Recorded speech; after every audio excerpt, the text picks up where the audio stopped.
स्वागत है आपका आपके अपने YouTube चैनल केमिस्ट्री एंड जी के शशि सिडाना पर।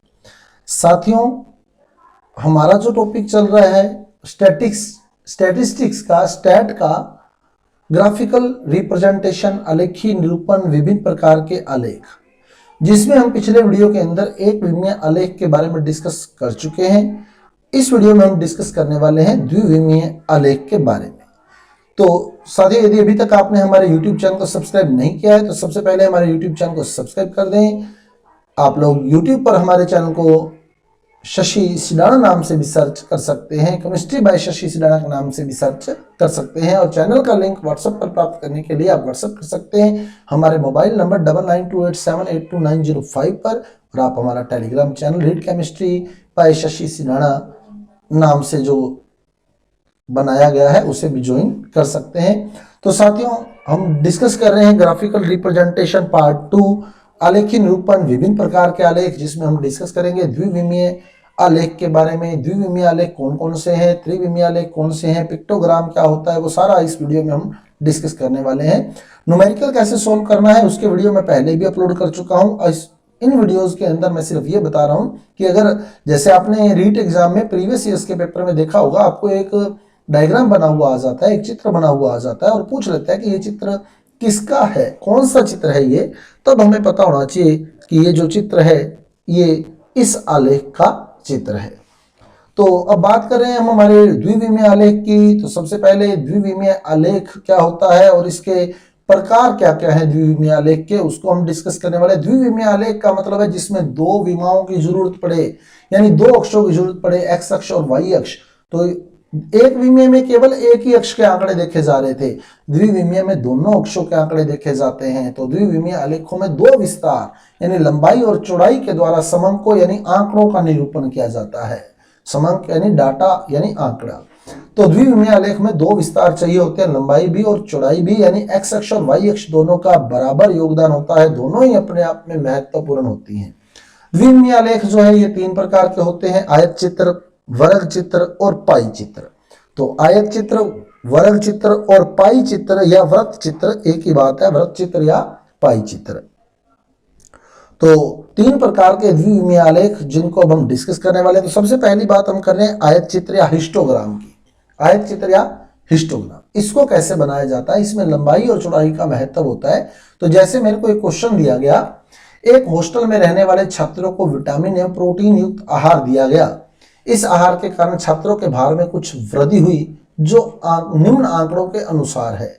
तो मैंने पहले भी बताया है, केसी सोनी की बुक से ये मैटर सारा मैंने कलेक्ट किया है, बहुत ही बढ़िया किताब है अपने आप में स्टैट की। तो भार में वृद्धि आपको बताई हुई है 0 से 50 ग्राम, 50 से 100 ग्राम, 100 से 150 ग्राम, यानी आपको वर्ग अंतराल भी दिया गया है और विद्यार्थियों की संख्या यानी बारंबारता भी दी गई है। वर्ग अंतराल और बारंबारता दोनों आंकड़े दिए गए हैं, तो इसमें वर्ग अंतराल का भी महत्व है और बारंबारता का भी महत्व है, यानी दोनों ही। एक अक्ष पर हम लिखेंगे भार में वृद्धि और एक अक्ष पर लिखेंगे विद्यार्थियों की संख्या यानी बारंबारता, तो दोनों अक्षों का इसमें महत्व रहेगा। तो अगर हमारे एक इसका बनाए तो इस प्रकार का चित्र यहां बनेगा। तो नंबर ऑफ स्टूडेंट्स आपको दिखाया गया है वाई अक्ष पर और एक्स अक्ष पर दिखाया गया इंक्रीज इन वेट इन ग्राम। तो आप यहां देख सकते हैं ये 0 से 50 ग्राम हो गया, फिर 50 से 100 ग्राम हो गया, फिर 100 से 150 ग्राम हो गया, फिर 150 से 200 ग्राम हो गया, फिर 200 से 250 ग्राम हो गया। तो ये सारे आंकड़े विद्यार्थियों की संख्या, जैसे 0 से 50 ग्राम के लिए 12 थी, तो 0 से 50 ग्राम के बीच 0 से 50 ग्राम के बीच 12 विद्यार्थी हैं। तो इस प्रकार से इसमें एक्स अक्ष का भी महत्व है और वाई अक्ष का भी महत्व है। अब जो एक्स अक्ष पर आंकड़ा दिया गया ये 0 से 50 ग्राम, 50 से 100 ग्राम, ये वाला आंकड़ा जो है इसमें वर्ग अंतराल सेम भी हो सकता है और अलग अलग भी हो सकता है, यानी इसकी जो आयत की चौड़ाई है, सभी आयतों की चौड़ाई बराबर भी हो सकती है और अलग अलग भी हो सकती है। और इसमें और दंड आरेख में फर्क रहेगा कि आयत चित्र में जो हम लोग स्तंभ बना रहे हैं, ये स्तंभ बिल्कुल एक दूसरे से सटे हुए होते हैं, चिपके हुए होते हैं, और दंड चित्र में इनमें गैप होता है, थोड़ा दूर दूर दिखाए जाते हैं दंड चित्र में ये। तो अब देखें जिसमें फर्क आएगा उसको देखें। तो जैसे मेरे पास एक क्वेश्चन है, वर्ग चित्र को डिस्कस करने से पहले सेकंड टाइप का आयत चित्र देख ले हम लोग। तो सेकंड टाइप का जो आयत चित्र है, खरों की एक समष्टि में इनके भार के अनुसार खरों की संख्या इस प्रकार है। इन आंकड़ों से एक आयत चित्र बनाइए। तो आप खरों का भार अगर देख रहे हैं, तो आप अगर खरों का भार देख रहे हैं तो 0 से 250 ग्राम, 250 से 500 ग्राम, 250 से 500 ग्राम और 500 से 1000 ग्राम, 500 से 1000 ग्राम। यानी यहां अंतर आ रहा था 250 का, यहां अंतर आ रहा था 250 का, यहां भी अंतर था 250 का, लेकिन यहां अंतर कितना हो गया 500 का। यहां अंतर कितना हो गया 500 का, 500 से 1000 ग्राम हो गया, तो यहां 500 का अंतर हो गया, यानी अंतर उससे डबल हो गया, अंतर उससे डबल हो गया। तो यहां बारंबारता घनत्व निकालना पड़ता है। बारंबारता घनत्व कैसे निकालते हैं, देखो यहां अंतर 250 का था तो 250 पर आवर्ती 10 है, यहां भी अंतर 250 का था, 250 पर आवर्ती 15 है, यहां 500 का अंतर था, 500 पर आवर्ती है 40, 500 पर आवर्ती है 40। ऊपर वाली आवर्तियां 250 के लिए ज्ञात की गई हैं, तो 500 पर आवर्ती 40 है, तो 250 पर आवर्ती कितनी होगी, तो जो 500 पर आवर्ती 40 है तो एक पर होगी 40/500 और 250 पर होगी 40/500 इंटू 250, तो यानी 40/2 यानी 20। क्लियर। तो वो 250 पर आवर्ती अगर आप ज्ञात कर ले तो उसी को ही हम बारंबारता घनत्व कहते हैं। यानी वर्ग अंतराल जो पहले चल रहा है कंटिन्यू में, उसी वर्ग अंतराल पर आपने वैल्यू फाइंड करनी है। जैसे यहाँ 250 पर है, पहले वाले में 250 पर है, दूसरे वाले में 250 पर है, तीसरे वाले में हमारी 500 पर है, तो तीसरे वाले में भी 250 पर फाइंड कर ले आवर्ती। 500 पर है 40, तो 250 पर होगी 20। क्लियर। तो बारंबारता घनत्व 20 आ गया। ऐसे देखो चौथा देखो, 1000 से 2000 ग्राम, 1000 से 2000 ग्राम, तो यहां अंतर आ गया कितने का 1000 का, अंतर आ गया 1000 का। ऊपर अंतर कितने का था 250 का, तो 1000 पर है, 1000 ग्राम पर आवर्ती है 80, तो 250 ग्राम पर होगी 20। क्लियर। 1000 ग्राम पर 80 है तो 250 ग्राम पर 20 होगी। तो बारंबारता घनत्व हम लोग फाइंड कर लेते हैं। और अब जब हम इसका डायग्राम बनाएंगे तो आप देख सकते हैं इस प्रकार से इसका आयत चित्र बनेगा। अब आप देखें चौड़ाई देखें, 0 से 250, 0 से 250, 250 से 500, 250 से 500, 0 से 250 के बीच आवर्ती कितनी थी 10, 0 से 500 के बीच आवर्ती कितनी है 15, और 500 से 1000 के बीच, 500 से 1000 के बीच आवर्ती तो 40 थी, लेकिन हमने घनत्व निकाल लिया, बारंबारता घनत्व कितना 20। तो जब इसके दो टुकड़े करेंगे ना, देखो आप यहां से दो टुकड़े करेगा 250 250 के, तो 20 ये हो गया और 20 ये हो गया, तो 20 और 20 कितना हो गया 40 हो गया। तो इस प्रकार 500 से 1000 के बीच 40 हो गया। तो अब चौड़ाई अलग अलग हुई देखो आयतों की, इस आयत की चौड़ाई देखें और इस आयत की चौड़ाई देखें तो अंतर आ गया। क्लियर, अंतर आ गया। अब देखो जैसे 1000 से 2000 था, 1000 से 2000 कितना था 80 था, 1000 से 2000 के बीच, 1000 से 2000 के बीच 80 था, तो हमने 250 के ग्रुप में इसको बांट लिया। पहले 250 पर 20, दूसरे 250 पर भी 20, तीसरे 250 पर भी 20। तो पहले 250 पर आवर्ती 20 है, दूसरे पर भी 20 है, तीसरे पर भी 20 है और चौथे पे भी 20 है। तो अगर फिर इकट्ठा देखें 1000 से 2000 के बीच तो आवर्ती 20 20 20 20 80 हो जाएगी। क्लियर। तो ये आयत चित्र इस तरह से, इसकी चौड़ाई अलग है देखो आप। क्लियर। तो आयत चित्र की चौड़ाई सेम भी हो सकती है और चौड़ाई अलग अलग भी हो सकती है, लेकिन यह ध्यान रखें कि इनमें जो स्तंभ बनाए जाएंगे उनमें गैप नहीं आएगा, जो कॉलम बनाए जाएंगे उनमें गैप नहीं आएगा, वो एक दूसरे से बिल्कुल सटे हुए होंगे। अब देखें वर्ग चित्र को। वर्ग चित्र क्या है देखो, जैसे ये आ गया हमारे पास, एक गांव में 4 परिवारों की औसत मासिक आय इस प्रकार है 4900, 3600, 2500, 1600 और 900। अब आप देखें अगर मैं इसको ग्राफिकली बनाऊं तो 4900 का आंकड़ा बहुत, ग्राफ जो होगा वो बहुत बड़ा, अक्ष बहुत बड़ी हो जाएगी। अगर 4900 रखूं मैं आंकड़े को तो 4900 वैल्यू शो करने के लिए अक्ष बहुत बड़ी हो जाएगी। 3600, 2500, 1600, 900 तो बहुत बड़ी बड़ी अक्ष बन जाएंगी। तो ऐसे केस में हम क्या करते हैं, वर्ग चित्र बनाते हैं। वर्ग चित्र, क्योंकि 49 का वर्ग 7 होता है, 36 का वर्ग 6 होता है, 25 का वर्ग 5 होता है, 16 का वर्ग 4 होता है, 9 का वर्ग 3 होता है, सारों का वर्ग आ रहा है, सारों का वर्ग लिया जा सकता है। तो सबका वर्ग हमने ले लिया, तो 4900 का वर्ग कर लिया, 49 का वर्ग 7, तो 4900 का वर्ग 70। फिर उसके बाद 36 का वर्ग 6 तो 3600 का वर्ग 60, उसके बाद 25 का वर्ग 5 तो 2500 का वर्ग 50, फिर 16 का वर्ग 4 तो 1600 का वर्ग 40 और 9 का वर्ग 3 तो 900 का वर्ग 23। क्लियर। अब देखो इसको 49 कैसे किया। देखो अब हमने क्या किया, ये जो पहला आंकड़ा था हमारा 4900, पहला आंकड़ा कितना था 4900, हमने इसका वर्ग लिया, 4900 का वर्ग हो गया कितना 70, 4900 का वर्ग 70, फिर 3600 का वर्ग 60, फिर 2500 का वर्ग 50, 1600 का वर्ग 40 और 900 का वर्ग 30। तो हमने यहाँ भुजा बनाई 3 सेमी की, यहाँ भुजा बनाई 4 सेमी की, यहाँ भुजा बनाई 5 सेमी की, यहाँ भुजा बनाई 6 सेमी की, यहाँ भुजा बनाई 7 सेमी की। तो 1 सेमी बराबर 10 मान लिया हमने, 1 सेमी बराबर 10।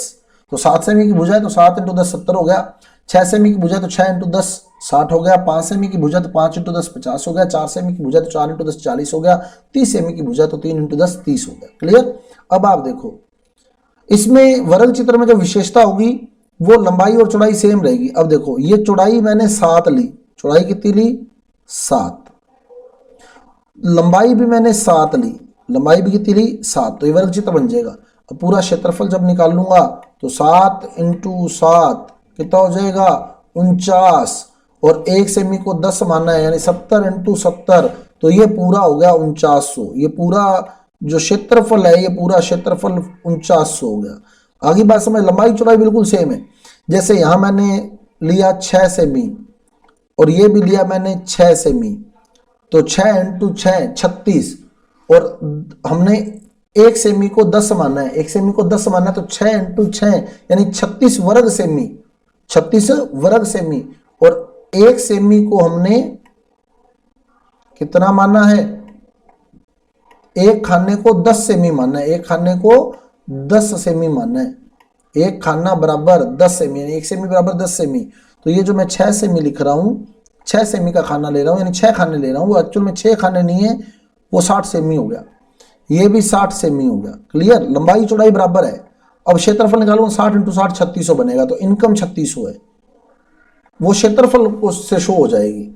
अब ऐसे यहां ये 5 खाने लिए, 5 खाने लिए तो इसकी चौड़ाई होगी 50 सेमी की, और ये भी 5 खाने लिए तो इसकी लंबाई भी होगी 50 सेमी की, तो 50 × 50 2500 वर्ग सेमी इसका जो क्षेत्रफल है वो इसकी इनकम को शो कर देगा। इस प्रकार वर्ग चित्र में लंबाई और चौड़ाई बिल्कुल सेम रखी जाती है। उसके बाद चले हम, हमारे पास आता है वृत्त चित्र या पाई चित्र। तो इसमें क्या होता है, जैसे ये आंकड़े दे दिए गए हमारे को कि बीएससी पाठ तृतीय के 120 वृत्त के रूप में इसको दिखाया जाएगा। वृत्त का कोण 160 डिग्री होता है, 360 डिग्री होता है। वृत्त का कोण जो होता है वो 360 डिग्री होता है। अब 120 छात्र है, 120 छात्र हैं, अगर मैं इसको वृत्त पे दिखाऊं तो वृत्त का कोण होता है 360 डिग्री, छात्र कितने हैं 120 डिग्री। इसका मतलब हर छात्र 3 डिग्री का कोण लेगा, हर छात्र 3 डिग्री का कोण लेगा। तो इंटू 3 डिग्री करते जाओ, कोण बन जाएंगे सारे। इसको भी इंटू 3 डिग्री कर दो, समझ आ गई। टोटल 360 डिग्री है, टोटल कितना है 360 डिग्री। जबकि हमारे पास जो उसने छात्र कहे हैं वो छात्र कहे हैं 120 छात्र, तो यानी एक छात्र 3 डिग्री का है, तो 6 छात्र 18 डिग्री हो गया, 30 छात्र 90 डिग्री हो गया, 48 छात्र है तो इस प्रकार से सोल्व कर लेंगे हम लोग। तो 6 छात्र 18 डिग्री हो गया, 30 छात्र 90 डिग्री हो गया, 48 छात्र 144 डिग्री हो गया, 12 छात्र 36 डिग्री हो गया, 24 छात्र 72 डिग्री हो गया। अब डिग्री पता लग गई तो वृत्त चित्र हम लोग आराम से बना सकते हैं। तो फोटोग्राफी में जो ये कोण दिखाया गया है, फोटोग्राफी में आप देख रहे हैं ये जो कोण है, ये वाला कोण फोटोग्राफी के अंदर ये 18 डिग्री का दिखाया गया है। फिर जो क्ले मॉडलिंग है, क्ले मॉडलिंग में ये कोण जो है ये कोण 90 डिग्री का है, ये वाला कोण जो है 90 डिग्री का दिखाया गया है। ऐसे ही उसके बाद किचन गार्डनिंग, ये जो है 144 डिग्री का कोण है। किचन गार्डनिंग में 144 डिग्री का कोण जो है वो दिखाया गया है। तो किचन गार्डनिंग में 144 डिग्री का कोण दिखाया गया है। उसके बाद डोर मेकिंग देखें, डोर मेकिंग, तो डोर मेकिंग में 36 डिग्री का कोण दिखाया गया, ये 36 डिग्री का कोण दिखाया गया। तो इस प्रकार से कोण के द्वारा हम लोग ये ग्राफ बना लेते हैं, पाई चित्र बना लेते हैं। उसके बाद चले हम, नेक्स्ट आता है त्रिविमीय आलेख। त्रिविमीय आलेख में तीनों अक्षों की जरूरत पड़ती है, एक्स अक्ष की भी, वाई अक्ष की भी और जेड अक्ष की भी। तो वहां घन या घनाभ जो होते हैं वो त्रिविमीय आलेख होते हैं। घन त्रिविमीय है, घनाभ त्रिविमीय। अब ध्यान रखना, कई बार पेपर में घनाभ नहीं दिया होता, ठोस आयत दिया होता है, तो वो बहुत ही इंपॉर्टेंट है। घनाभ न देकर ठोस आयत देता है, तो यूं भी दे देता है घन या घनाभ चित्र। उदाहरण है किसका? त्रिविमीय आलेख का। यह घनाभ चित्र ना कह के यूं भी कहता है घन तथा ठोस आयत, घन तथा ठोस आयत उदाहरण है, तो ठोस आयत को घनाभ भी बोला जाता है। त्रिविमीय आलेख, तो त्रिविमीय आलेख होते हैं जिसमें तीनों अक्षों की जरूरत पड़ती है। तो जैसे राजस्थान विश्वविद्यालय की प्रजनात्मक कार्य की प्रयोगशाला में वानर यानी बंदर और चूहों पर मासिक खर्चा 8,125 है। दोनों खर्चों में बहुत ज्यादा फर्क आ गया। एक खर्चा 8,000 है, एक खर्चा 125 है। मान लो मैं ये 125 वाली अक्षीय बनाऊं, 125 वाली अक्षीय बनाऊं, तो 8,000 वाली अक्ष तो बहुत ही बड़ी बन जाएगी। तो इस केस में ये तो उसको बहुत ज्यादा क्रॉस कर जाएगी, इतना बड़ा ग्राफ बनाना संभव नहीं होता। इसलिए आप देखो 8 का भी घनमूल निकलता है, 2 × 2 × 2, तो 8 का घनमूल होता है 2, और 125 का घनमूल होता है 5। 125 का घनमूल 5 × 5 × 5, 125 का घनमूल 5, 8 का घनमूल 2, और 8,000 का घनमूल हो जाएगा 20। तो इस प्रकार इसको हम लोग घनमूल के रूप में दिखा देंगे। तो 8,000 का घनमूल ले लिया 20, 8,000 का घनमूल ले लिया कितना? 20। 8,000 का घनमूल 20 और 125 का घनमूल 5। अब 20 और 5 भी आंकड़ा बढ़ा है, तो हमने ये मान लिया कि ग्राफ का एक खाना बराबर 10, एक खाना बराबर 10 सेमी, तो 2 खाने बराबर 20 सेमी। और ग्राफ का एक खाना जब 5 सेमी का, एक खाना 10 सेमी का है, तो आधा खाना 5 सेमी का हो जाएगा। क्लियर? तो एक खाना, हमने ग्राफ का एक खाना माना, ग्राफ का एक खाना बराबर 10 सेमी, एक खाना बराबर 10 सेमी, ग्राफ का एक खाना बराबर 10 सेमी। तो 20 सेमी को व्यक्त करने के लिए हमें 2 खाने बनाने पड़ेंगे, और 5 सेमी को व्यक्त करने के लिए हमें आधा खाना लेना पड़ेगा। तो इस हिसाब से हम अगर पहले में भुजा को 2 सेमी रखें, 2 सेमी रखते हुए घन बनाए, तो फिर बंदरों पर खर्चा बन जाएगा, और अगर आधा सेमी रखते हुए घन बनाए तो चूहों पर खर्चा बन जाएगा। जैसे ये देखें आप, अब ये देखो, ये 2 सेमी है, ये भी 2 सेमी है, ये भी 2 सेमी है। क्लियर? ये 2 सेमी है। अब एक खाने को 10 माना हमने, तो ये भी 20, ये भी 20 और ये भी 20। तो जब आप 20 × 20 × 20 करेंगे तो आपका 8,000 बन जाएगा। क्लियर? ये भुजा ली मैंने 0.5 सेमी की, ये भुजा ली मैंने कितनी? 0.5 सेमी की, और एक खाने को 10 माना है, तो × 10 करूंगा मैं, × 10, तो ये बन जाएगा 5। अब इस भुजा का मान भी 5 है, इस भुजा का मान भी 5 है, इस भुजा का मान भी 5 है। तो जब मैं 5 × 5 × 5 करूंगा तो 125 बन जाएगा। तो इस प्रकार खर्चे जो है वो इतने बड़े ग्राफों की जरूरत नहीं पड़ती, नहीं तो 8,000 के लिए इतना बड़ा ग्राफ बन जाता है कि वो कॉपी पर भी पूरा नहीं आता, बहुत बड़ा हो जाता है वो ग्राफ। इसलिए ऐसे ग्राफ को व्यक्त करने के लिए इतने बड़े ग्राफ नहीं बनाने पड़ते, उसको छोटा करने के लिए हम लोग त्रिविमीय ग्राफ बना देते हैं। तो घन और घनाभ जो है वो त्रिविमीय ग्राफ के उदाहरण है, त्रिविमीय आलेख के उदाहरण है। हालांकि आपके सिलेबस के अंदर जो न्यूमेरिकल आएगा वो दंड आलेख से, आयत चित्र से और वृत्त चित्र से पूछा जाएगा। ये 3 मेन दिए हुए हैं आपको, लेकिन उसके अलावा एक टॉपिक और दिया हुआ है, जैसा मैंने कल भी बताया था, आलेख के प्रकार। तो आपको प्रकार सारे पता होना चाहिए। ये त्रिविमीय आलेख है, घन और घनाभ की फॉर्म में दिखाए जाते हैं। उसके बाद चलें पिक्टोग्राम पे। पिक्टोग्राम मतलब कोई ना कोई चित्र आपको दिखाया जाएगा, चित्र के रूप में इसको प्रदर्शित किया जाता है। पिक्टोग्राम क्या होता है? देखें, जैसे एक विशिष्ट फसल का उत्पादन 1:2:3:4 है, तो एक विशिष्ट फसल का उत्पादन जो किया तो वो 1:2:3:4 रहा। अब इसको कैसे दिखाया जाए? इसको चित्र के रूप में दिखा देते हैं।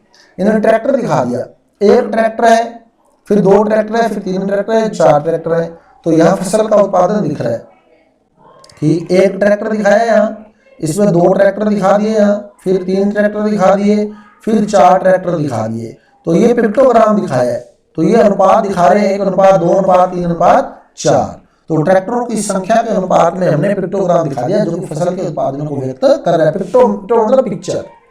इसके अलावा एक पिन आलेख भी होता है। पिन आलेख जो होता है वो बॉर्डर पर सेना की स्थिति के लिए किया जाता है। वो पिन जो होती है, पिन उसमें कागज के ऊपर पिन लगाई जाती है और पोजीशन नोट की जाती है। वर्तमान में जो पिन लगा दी, पिन जो होती है वो व्यक्ति को या सेना को बताती है।